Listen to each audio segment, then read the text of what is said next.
Автоматично се заключва. Тази отиде, взе и сега отиваме на обяд. Да. Ние сме готови.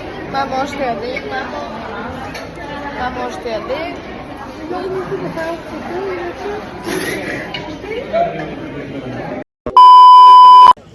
Намираме се на плажа в Шарм ел Шейх. Около нас има много палми, които казаха, че не са истинско порасли, а са засадени изкуствено, защото всичко е пустиня. Брат ми и баща ми са там, може да ги хване някой скорпион. По-скоро някой акула, защото са във водата, а нас да ни хване някой скорпион. И това е... Там е джамията и много готино. Къде е джамията? Да!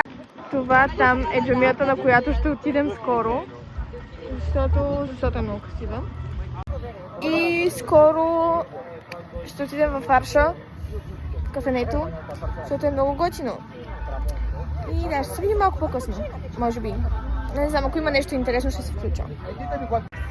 Ами хора, минаха 2 часа, откакто сме тук и вече е време да си тръгваме. Нашите се возеха на... Не, че се возеха, ами бях сложили тези неща във водата, за да си почиват във водата, докато аз спя.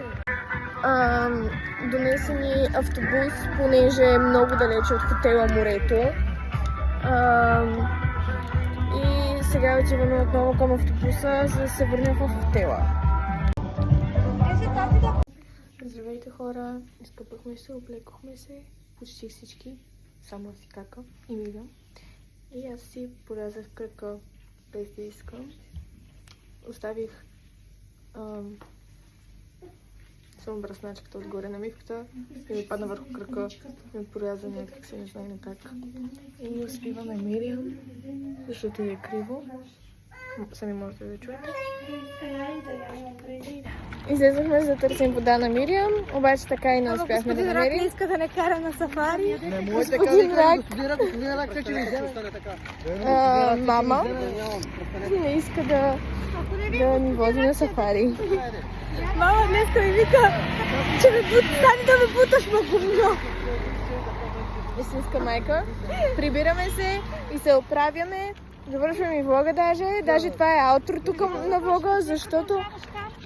Не, завършвам влога, защото в 12:10 тази вечер тръгваме към Кайро, аз и кака и това ще бъде за утрешния влог. Мама ми вика, че съм гумно. Повече го разбраха. И да, лека нощ хора.